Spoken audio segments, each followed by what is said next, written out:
Olá, querida, querido, seja bem-vindo ao movimento Consciência Hebraica. E hoje aqui no nosso Consciência Hebraica, dia especial, dia de As Parábolas de Jesus. Estamos na parábola O Rico e Lázaro, é o episódio 65 do curso. Nós estamos na parte 2 dessa parábola, e agora é 3 de outubro de 2021. Boas-vindas a você. Se você não pegou o primeiro capítulo dessa parábola, pegue, vá lá no YouTube, canal Consciência Hebraica, ou então entre no Telegram, procure o Consciência Hebraica, tudo que a gente publica está lá e você acessa o passado. Então, veja o primeiro episódio para você poder ter o contexto do segundo. Vamos até a nossa parábola. Aqui nos ventos do nosso Consciência Hebraica, a gente sempre fala um pouquinho do porquê. Consciência Hebraica, nós somos um movimento que procura buscar o olhar original de Jesus sobre a espiritualidade humana, sem influências greco-romanas que acabaram se tornando muito forte para a visão das Escrituras. Veja porque parábolas e metáforas de Jesus são sem comparação na literatura universal. Desejamos uma boa viagem, oferecemos o nosso jato cósmico para você compreender os textos. Olha, a gente sempre trata os tópicos no primeiro episódio, né? Então eu vou fazer uma leitura, a não ser um deles que eu não tratei da última vez. Então, parábola, o fato, o rico não recebe um nome, o significado de receber um novo nome, processo de individuação humana, porque Jesus escolhe o nome de Lázaro para mendigo. A confusão religiosa da riqueza, saúde, família, amigos, ser considerado produto para abençoados e ricos espiritualmente, um tipo de teologia de prosperidade da época que já refletimos sobre hoje, né? Indicação sobre o tema a morte e a condição dos mortos. Olha, nós vamos lançar uma série, assim que terminarmos aqui o Parábolas, já está chegando no final, nós temos mais algumas parábolas para ver. Nós vamos lançar uma nova série de temas fundamentais, temas estruturais, temas centrais das escrituras hebraicas, da consciência hebraica. E existem algumas coisas que aconteceram em Israel de uma maneira única na história humana. Isso é privilégio só do povo de Israel? Não, na verdade, algumas coisas aconteceram só em algum lugar, né? Nós comentamos sobre a filosofia grega, por exemplo, que você pode falar em sabedoria de outros povos, mas filosofia do jeito que aconteceu na Grécia foi único, né? A gente pode falar em música, por exemplo, a música clássica pertence a todos os povos, mas assim, ela foi um fenômeno surgido na Europa, né? Fruto de toda uma evolução cultural, de um desenvolvimento intelectual da música, né? Então, algumas coisas acontecem em lugares únicos da humanidade. E nós vamos destacar nesses temas fundamentais aquilo que é único da consciência hebraica. E uma das coisas, por exemplo, citando algumas coisas que são únicas do povo hebreu e que não, pelo que eu já vi, todos esses 35 anos pesquisando, lendo, fuçando e buscando coisas, eu nunca vi em nenhum lugar conceitos como esses que eu vou apontar para vocês. Por exemplo, um povo que tenha nascido em sua origem com uma visão monista de Deus, né? Aí um monismo que a gente vai explicar devidamente nesse curso estruturante, né? Mas uma visão de um ser infinito, de um ser onipotente, onipresciente, onisciente, onipresciente, criador de todas as coisas, que tudo é manifestação do ser dele, do verbo divino, da ação criadora divina, um ser que nunca foi representado por nenhum tipo de imagem, de ídolo, né? É único na história humana. Todos os povos surgiram de uma estrutura idólatra. Esse, por exemplo, é um dos temas centrais, né? Existem vários outros por exemplo, a estruturação genética, a formação genética de um Messias, né?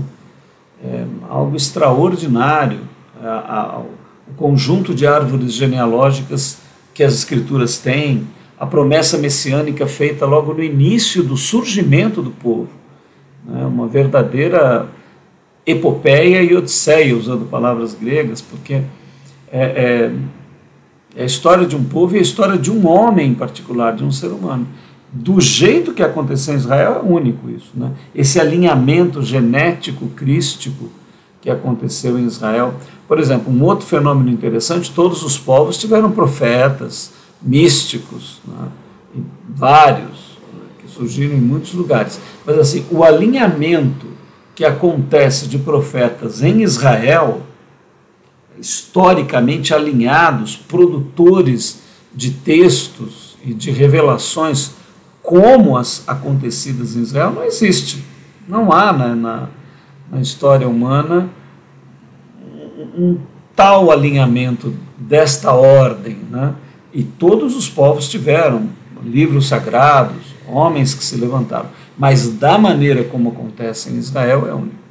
E um outro fenômeno é o fenômeno da relação com mortos. É praticamente universal em todas as culturas humanas as pessoas se relacionarem com mortos, invocarem mortos, cultuarem mortos, falarem com mortos, verem mortos, e usarem os mortos ou temerem os mortos. No caso do shintoísmo japonês, por exemplo, é uma verdadeira preocupação deles, né? A honra aos mortos em parte é honra, em parte é medo da maldição dos mortos, etc. Enfim, essa relação, essas ideias de contato com os mortos é praticamente universal. Em Israel, não. Você nunca vai encontrar, por mais importante que tenha sido um hebreu, morreu Moisés, morreu Abraão, morreu Noé, você não vai ver um hebreu de joelhos dizendo: ó, Moisés, agora que tu estás aí do lado de Yahvé, ó Noé, agora que tu estás... Pode ter acontecido isso no esoterismo judaico, nas coisas ao redor da cultura, que nós chamamos até de judaico, não chamamos de hebraico, porque há uma mistura com culturas de outros povos, né? Mas a essência do pensamento hebreu, não, isso não aconteceu. Então, assim, não perca esta próxima série que nós vamos lançar. Então, eu quero já convidar você a buscar esse tema, a morte e a condição dos mortos. Vai ser uma viagem esclarecedora, profunda, e que vai te libertar, vai te livrar, né? Conhecereis a verdade e a verdade vos libertará. Se você compreender bem esse tema, muita superstição, muito medo, muita coisa que apavora as pessoas, que perturba a própria condição do enfrentamento da morte, né? Tudo isso vai ser trabalhado nesse curso. Eu sugiro que você aguarde, né? Assim que terminar o Parábolas, que a gente lança sempre aos domingos, né? Nós vamos entrar com esse curso, vamos preparar esse curso, em seguida você vai ter essa oportunidade. Então era isso que eu queria falar sobre esse item, indicação sobre o tema morte e a condição dos mortos. A miséria, a misericórdia, a solidariedade, a compaixão, o amor são muito presentes nessa parábola do Lázaro. E agora, nós tratamos no primeiro episódio da história e tudo, agora nós vamos para o símbolo e para o simbolizado. A gente sempre faz isso na maioria das parábolas em que isso se aplica. Eu queria que você acompanhasse comigo agora e fosse vendo por que Jesus montou a história da maneira como ele montou, né? Evidentemente, nós consideramos essa história, né, uma história com E mesmo, uma parábola, uma ficção, uma comparação orquestrada por Jesus. Evidentemente, não há esse contato entre mortos, não há essa possibilidade e nem esse diálogo, né, quando a pessoa morre. Isso seria contra toda a cultura hebraica, toda a visão hebraica da morte, da condição dos mortos. Jesus cria essa história, cria essa comparação para demonstrar eventos futuros, né? Evidentemente, você vai perceber aí que ele está tratando da condição espiritual humana, do processo de individuação, né? Porque assim, gente, tudo bem, pode ser aí que os ateus, nihilistas estejam certos, que não haja nada mesmo, que nós vamos morrer e acabou tudo. Acabou o sentido da vida, não há sentido nenhum, tudo bem. É uma possibilidade. E nós, humildemente, podemos dizer, bom, sim, pode ser uma possibilidade, né? Mas pode ser que não. Pode ser que as escrituras estejam corretas. Pode ser que haja um sentido para a vida humana, uma realização. Pode ser que há um ser vivo, hiperconsciente, que manifestou todas as coisas e que tem um propósito que está lá expresso em Gênesis 1:26, façamos um ser à nossa imagem e semelhança. Então, se esse significado for real, né, então o que nos aguarda, o que nos espera é a realização do nosso ser. Então Jesus vai trabalhar isso profundamente nessa parábola, com alegorias. Ele vai demonstrar o que acontece com o ser humano que realiza o seu potencial, que foi proposto para a vida humana, que está em Gênesis 1:26, o homem ser gerado à imagem e semelhança de Deus, ser construído o templo vivo de habitação da suprema divindade, e também a consequência de que isto não seja realizado. A falha, né? A não opção, porque a vida infinita chamou todos em graça, amor, compaixão, misericórdia, para serem seus filhos, para realizar o ser humano à sua imagem e semelhança. Só que esse amor não podia ser imposto, não podia ser obrigatório, ele tinha que ser espontâneo, ele tinha que ser voluntário, né? Ele tinha que ser uma decisão de vontade e não uma imposição divina. Deus não é um tirano. E a pessoa pode optar e não amá-lo, e não querê-lo, e não ver sentido nenhum, escolher o nada, escolher o niilismo, escolher o vazio. Então, ao vencedor as batatas. Ou seja, se a pessoa quer o nada, né? Se a pessoa quer o nada, então o nada. Né? A ela o nada. Então a morte espiritual, o desintegrar-se, né? Ou integrar-se aqueles que querem, que almejam isso. Os que não querem que haja nenhuma integração, não haja nenhuma continuidade, a descontinuidade. Né? Então, o centro dessa parábola trata a respeito disso e de como nós podemos estar enganados avaliando só circunstâncias. Né? Então, Jesus vai montar uma história onde uma pessoa que aparentemente seria um amaldiçoado por Deus, na nossa teologia, entre aspas, da prosperidade, né?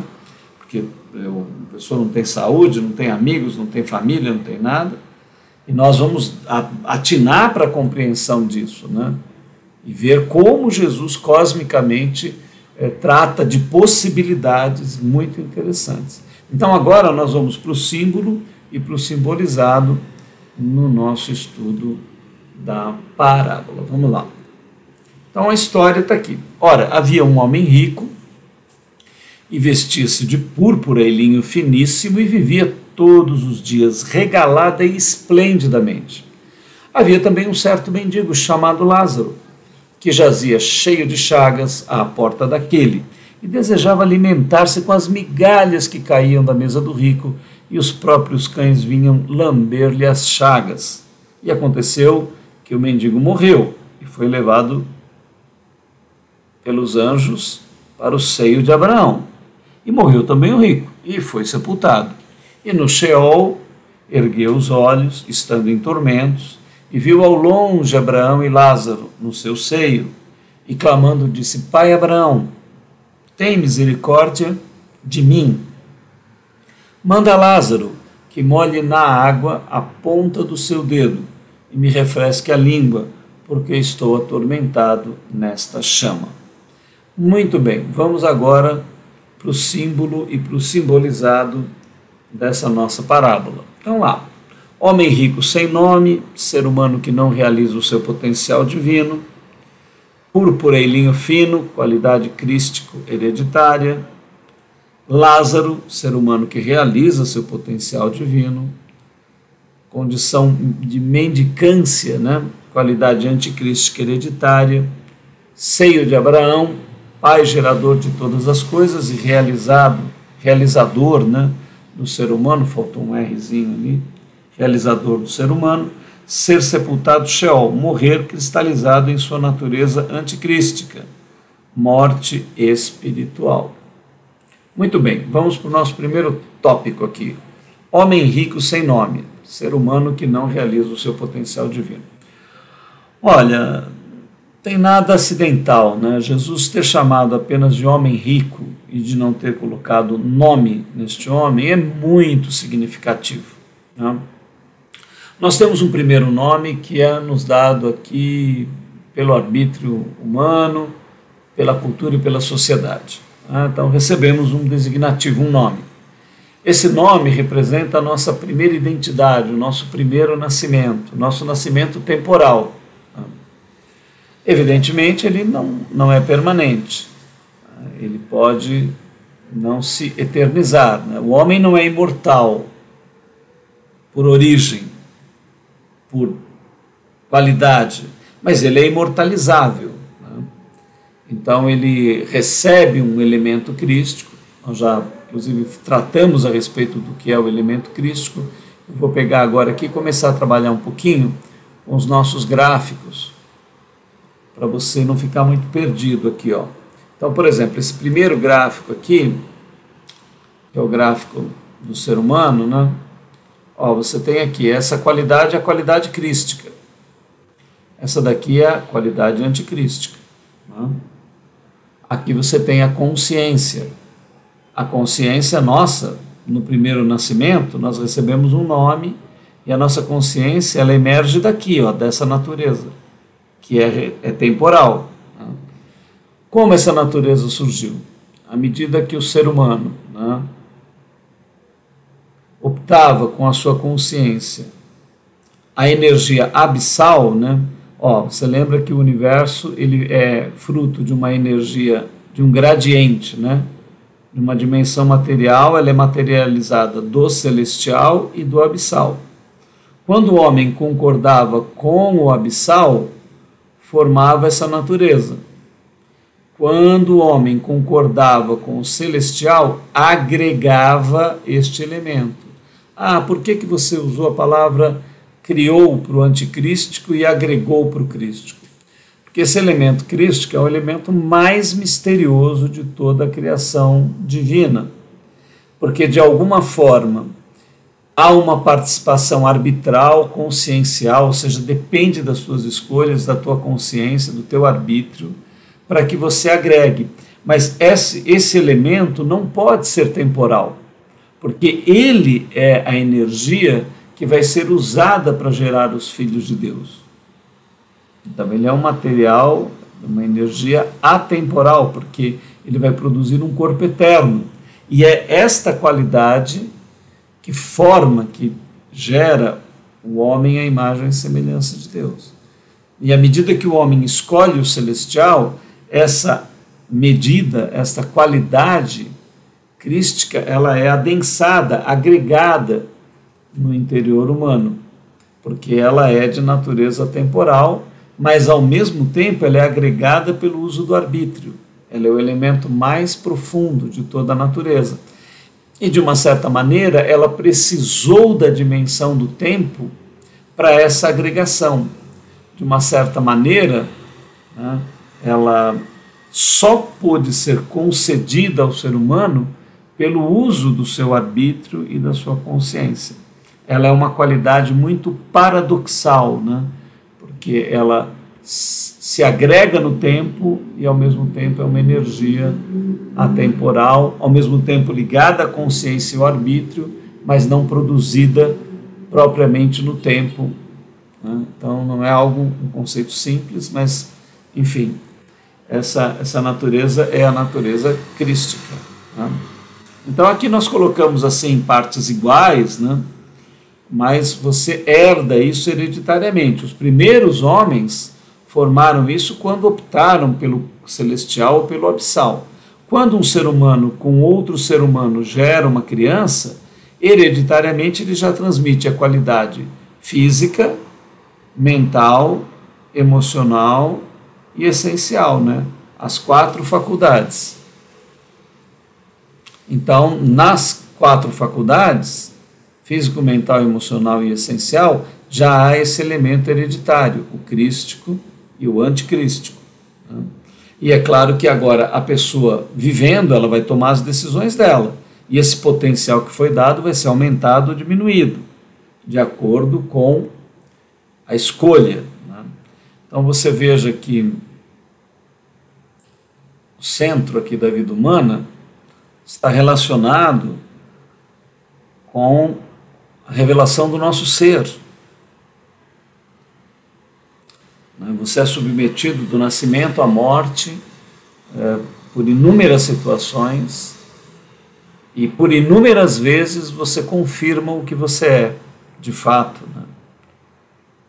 Então você está compreendendo as escolhas que você fez no tempo.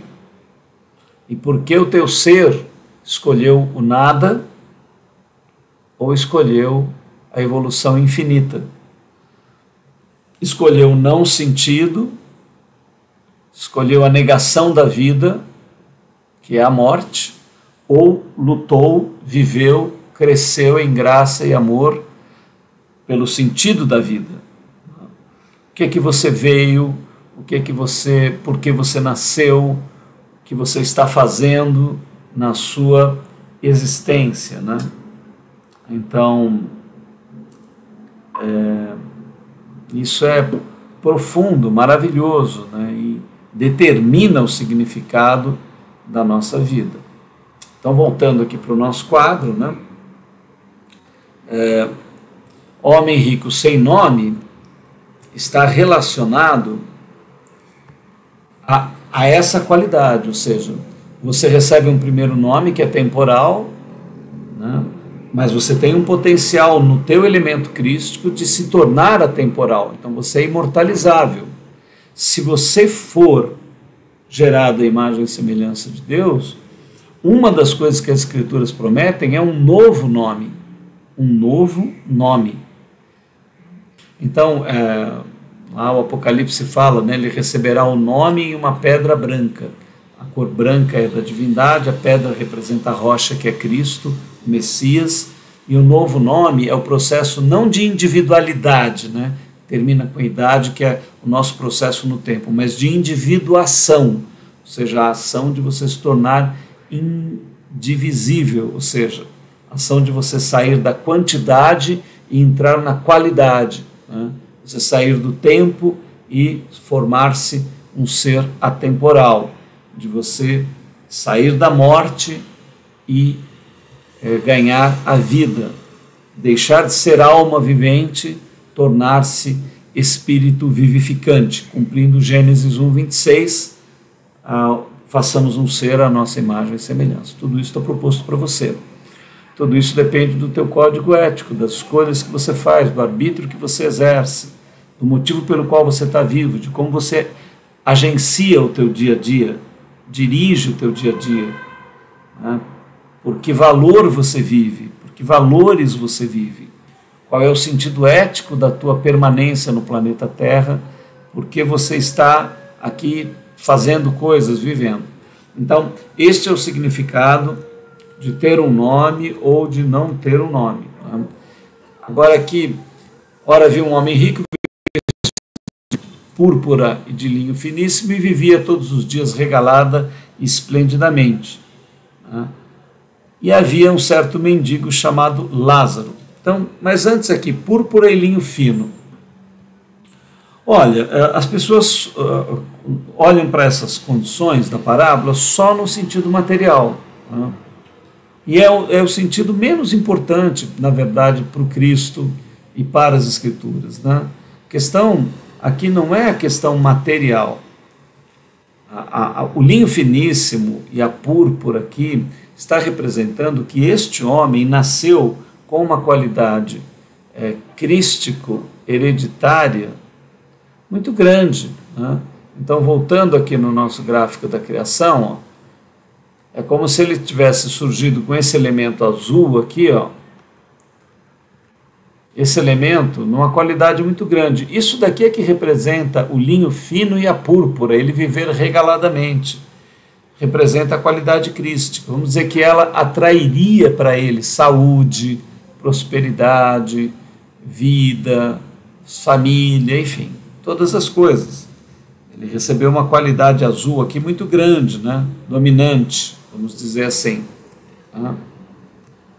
Então isso estaria representado aqui na púrpura e no linho fino. Então eu coloquei aqui, ó, púrpura e linho fino, qualidade crística hereditária, que ele recebeu muito, ó. E ele vivia regalado esplendidamente. E havia um certo mendigo, chamado Lázaro.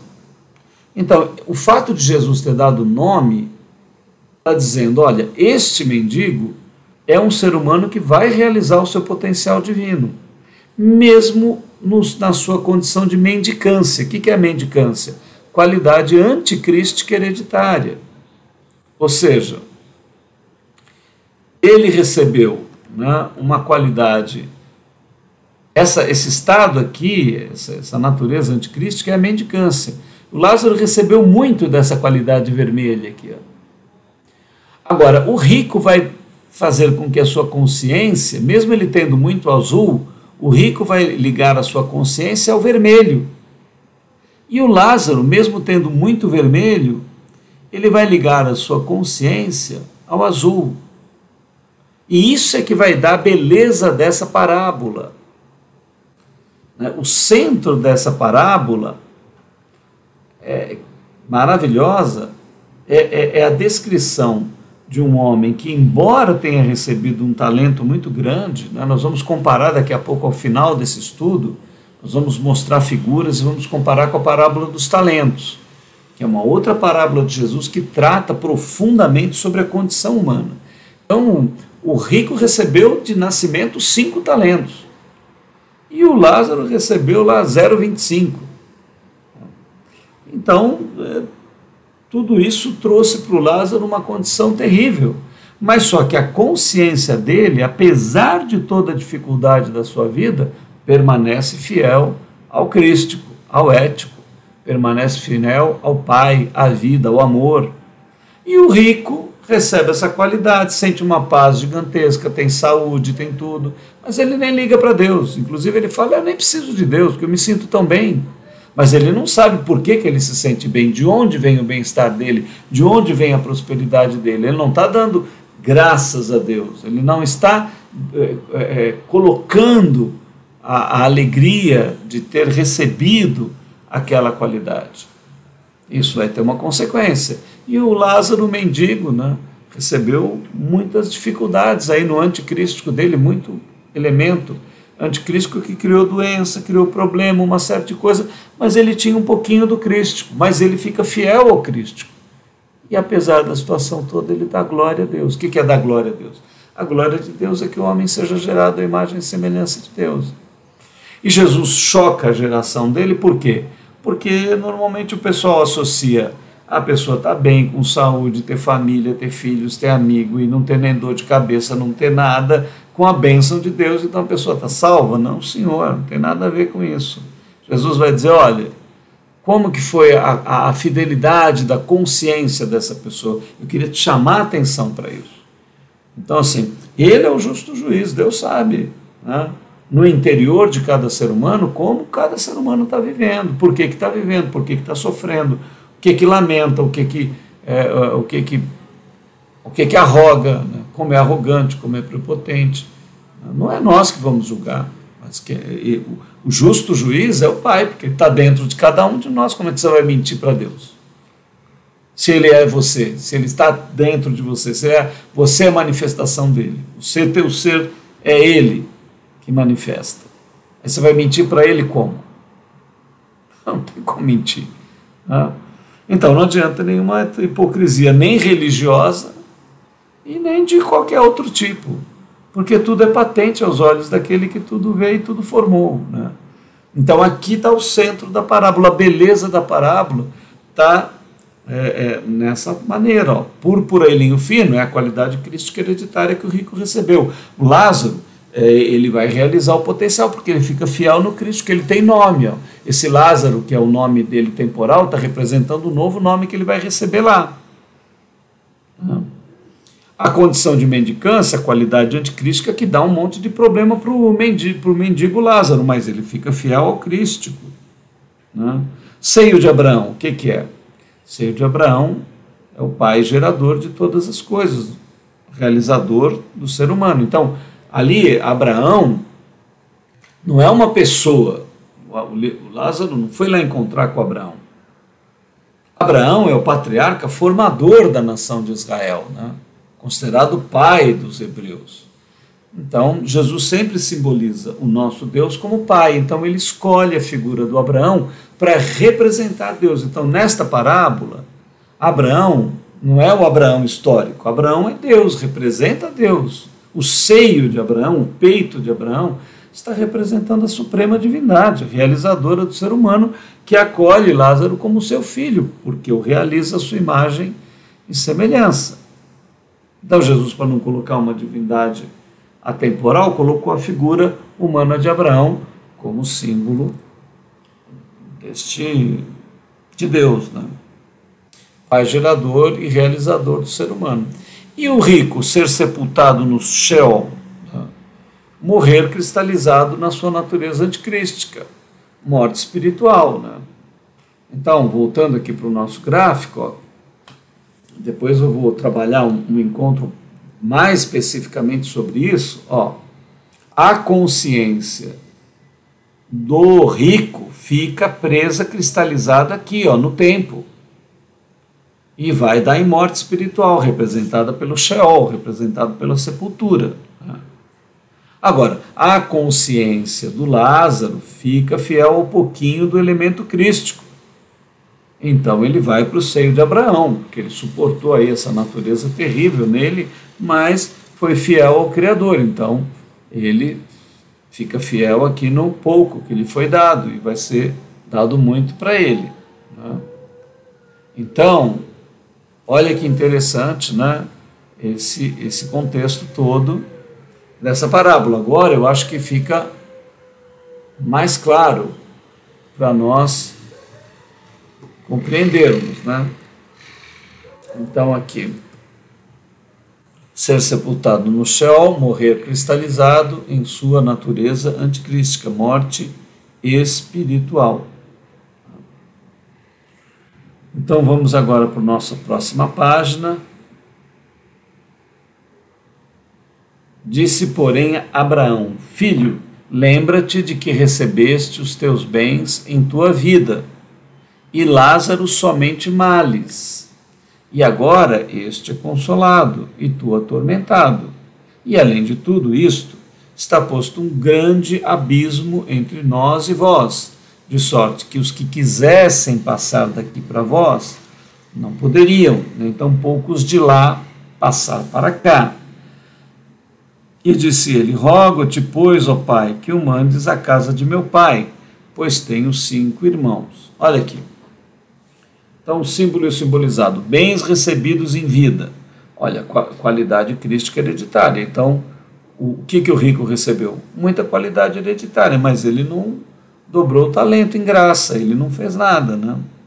E os males que o Lázaro recebeu? É a qualidade anticrística hereditária, que deu um monte de problema para ele, mas ele foi fiel ao crístico. A consolação de Lázaro é que ele foi gerado à imagem e semelhança de Deus, foi formado à imagem e semelhança de Deus. E o tormento do rico? Olha, não é morte espiritual, ou segunda morte, né? Então são elementos. Abismo, tempo, morte, Satanás, trevas. Os 5 irmãos, número do homem natural, que não desperta para o seu potencial divino. Então vamos aqui no bens recebidos em vida, qualidade crística hereditária. Né? Então nós falamos para você que é o elemento que o rico recebeu em grande quantidade. Jesus usou isso, né? Colocou muitas bênçãos que essa qualidade atraiu, mas esse rico ficou fiel a que elemento? Foi fiel ao elemento anticrístico. Não teve misericórdia, não exerceu compaixão, não optou pela realização do seu potencial divino.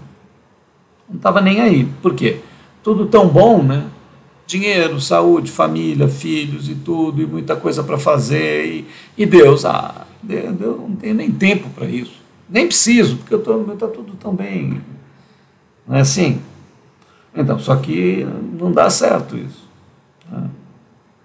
Agora o Lázaro, né? Então aqui recebeu, olha lá, os males que Lázaro recebeu, essa era a qualidade anticrística. Né? Mas o Lázaro ponderou, parou, né? Falou, olha, eu sei que eu estou doente, sozinho, não tenho nada, não tenho amigos, estou abandonado, tudo, mas há um Criador. Né? Ele se ligou àquela qualidade crística que pulsava nele, que o chamava, né? Então ele humildemente ele falou, olha, eu tenho muitos problemas, muitas dificuldades, mas Deus é Pai, Ele pode todas as coisas, eu confio na realização dEle, no amor dEle, eu vou aguardar, eu não posso nem mudar a minha situação, né? Toda essa dificuldade, eu sei que é muito difícil para mim, mas eu amo a Deus, Ele me ama, mesmo assim, né? Eu vou confiar, eu vou ter fé. Né? Agora, não é só o estado de miséria que causa isso. Muita gente não tem nada e amaldiçoa a Deus também e não quer saber de nada. Né? E muita gente rica é sensível a Deus, como Jesus usa o nome Lázaro na parábola, porque Lázaro era um homem muito rico, muito conhecido em Israel, que era um homem de muitas posses, e era um homem temente, era um homem que tinha fidelidade a Deus, era um homem que tinha compreendido o seu propósito espiritual. E ele pega o nome desse personagem que era nacionalmente conhecido e coloca no mendigo para dar o contraste, dizendo, olha, pode ser rico, pode ser pobre, a questão não é essa. A questão é a fidelidade, a questão é como essa pessoa se relaciona com o Criador, como ela está relacionada com o sentido da vida, com o propósito da vida. Né? Então, esse é o significado. Né? Consolação de Lázaro, ser gerado a imagem e semelhança de Deus, tormento do rico, morte espiritual ou segunda morte. Olha, muita gente, né, até muita gente vingativa e religiosamente quer que as pessoas sofram eternamente lá, com gente espetando, com os demônios espetando a pessoa, mas as escrituras não revelam isso.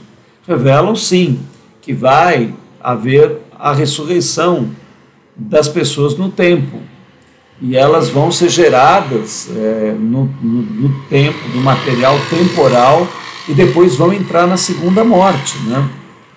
Mas essa segunda morte, ela é definitiva. Mas lá não diz sofrimento eterno, lá não fala que a pessoa vai sofrer eternamente?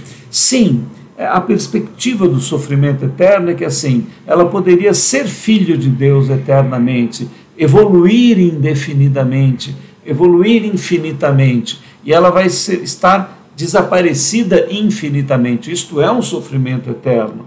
O não ser é um sofrimento eterno. Mas não um sofrimento sensível, sofrimento da perda do que poderia ter sido. As Escrituras revelam a segunda morte, que é a extinção do tempo. Né? E aqui vai então a questão desse abismo. Eu vou pegar então um outro gráfico para você entender bem, que é aqui o nosso gráfico. Eu acho que o melhor é o gráfico circular, ó, e aqui nós vamos poder trabalhar com ele, tá vendo? Ó, o ser humano nasce aqui, ó, o universo forma, nasceu aqui na Terra, tá lá o ser humano, ó. Ok? Nesse universo quântico, sistêmico, universo forma, mas olha onde é que o universo está dentro. Está dentro de quê? Está dentro do abismão, olha lá o abismo aqui, ó. Olha aqui, ó. Então, esse abismo, ele cerca todo o universo. Agora, se você ficar fiel ao elemento crístico, ó, se a tua consciência se cristalizar durante a tua vida aqui no azul, a que região que você está cristalizando o teu ser? Nessa região aqui, ó. Você está atravessando o Rio Jordão e está aqui no céu. Essa qualidade. Agora, se você fixar a tua consciência aqui, ó, no elemento anticrístico, você fica preso no tempo. Fica preso aqui no abismo. aí você não vai sair daqui. Né? Na hora que a igreja atravessar aqui, que os discípulos, os homens e mulheres de todos os tempos, de todas as culturas, de todas as nações, de todas as línguas, ganharem esse corpo, porque foram fiéis eticamente ao elemento crístico, né?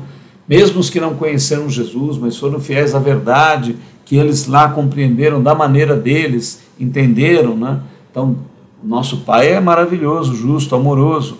Se alguém viveu pela verdade em qualquer cultura, o Messias vai justificá-lo, né? Então ele vai ter um corpo que vai atravessar o Jordão.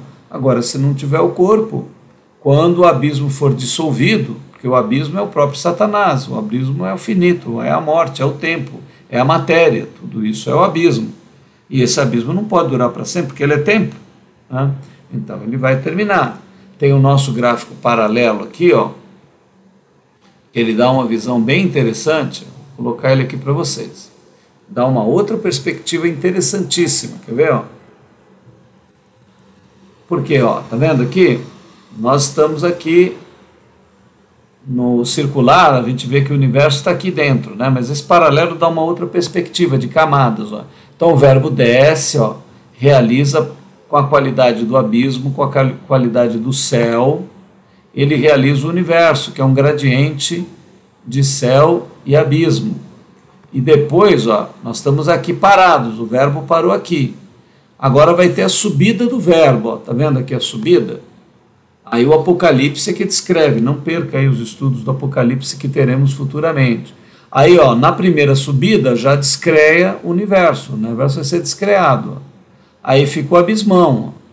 Depois, quando o verbo fizer a outra subida, vai descrear o abismo. Aqui o abismo se transforma em lago de fogo e enxofre, isso é a segunda morte. E os que tiverem o corpo lá no crístico vão atravessar o Rio Jordão para as dimensões atemporais. O abismo vai ser descreado. Então agora, com esse quadro, você pode ter uma condição melhor de entender aqui o que é que as escrituras estão falando quando diz assim, ó. E além de tudo isso, ó lá, está posto um grande abismo, ó. E esse abismo, esse grande abismo, ele já aparece lá em Gênesis, primeiro capítulo, né? Você pega aí, ó, o primeiro capítulo de Gênesis, no princípio criou Deus os céus e a terra era sem forma e vazia, e havia trevas sobre o quê? Sobre a face do abismo, olha aí, céu, terra, abismo, olha o nosso gráfico aí, de onde que ele foi tirado? Primeiro capítulo do Gênesis, primeiro versículo. Né? Pega Provérbios 8, 22, você vai ver lá, o Senhor me possuiu no princípio de todas as coisas, e antes das suas obras mais antigas, antes de haver fontes geradas no abismo, ó, já fala em abismo. Né? Pega a primeira Evangelho de João, no princípio era o verbo estava em Deus, o verbo era Deus, todas as coisas foram feitas por ele, sem ele nada do que foi feito se fez, e a luz se manifesta nas trevas, ó, já vai falar de trevas, vai falar de abismo. Então a gente vê nessas três passagens esse sentido. E aqui agora você então entende o que é esse grande abismo. Né? Ele é o tempo, a morte, a matéria, Satanás, as trevas, tudo isso são elementos. E o 5 é o número do homem natural. Né? Acho que você lembra, nós já vimos aqui a numerologia hebraica que está nas escrituras. Se você ainda não viu, pegue lá no outro curso que temos, que mostra bem o início de todas as coisas, o amanhecer da consciência hebraica, também na consciência hebraica aí no YouTube ou no Telegram. Você entra lá no Telegram, consciência hebraica, e pega o amanhecer da consciência hebraica desde o início. O número 1 é o número de Elohim, o poder. Número 2, Elohim, sabedoria. Número 3, Elohim, verbo ou ação. 3, o número de Deus. 4, a maior obra do Criador, é a criação. E 5, a maior obra na criação, o homem. Mas na condição animal, hominal, natural. O 6 é o número do homem que desperta para a espiritualidade. E o 7 é a maior evolução humana possível, que é o número do profeta, é a totalidade da evolução espiritual humana. Onde Jesus nasce? Jesus nasce no 8. Número do equilíbrio do crístico e do anticrístico. Mas como que ele nasceu no 8? Um alinhamento genético de todos os descendentes passados dele, né, os ascendentes dele, que foram gerando aquela qualidade, acumulando aquela qualidade crística para ele nascer numa condição de poder realizar-se à imagem e semelhança de Deus. Ele é o primeiro a fazer isso, e agora do Espírito dele nós formamos todas as coisas. Ganhamos a qualidade também de sermos gerados à imagem e à semelhança do Criador. Não perca o terceiro episódio da parábola do rico e do Lázaro, essa parábola extraordinária, impressionante, e que vai trazer muita clareza para o teu interior. Nós somos um movimento Consciência Hebraica, estamos aqui no YouTube, né? Você pode se inscrever no nosso canal, mande o vídeo para alguém que você gosta, deixe um like, faça algum comentário, isso ajuda o canal a ser divulgado. Você pode entrar no Telegram e ter mais contato pessoal conosco, né? Lá no Telegram você pode fazer perguntas, acessar toda a biblioteca, tudo que a gente publica está lá. Estamos melhorando Instagram e Facebook, precisamos de ajuda para isso aí. Nós somos um movimento Consciência Hebraica, desejamos a você crescimento, vida interior, prosperidade no sentido real dela, né? Não só no sentido material também, mas no sentido integral, com saúde, com vida, com paz, com consciência realizadora do teu potencial gigantesco de se tornar Elohim. Salem Aleikum, que a paz do Eterno esteja no teu interior. Shalom Adonai, que Yahvé, que Alá, o misericordioso, possa realizar a todos nós a sua imagem e semelhança. Até o nosso próximo episódio.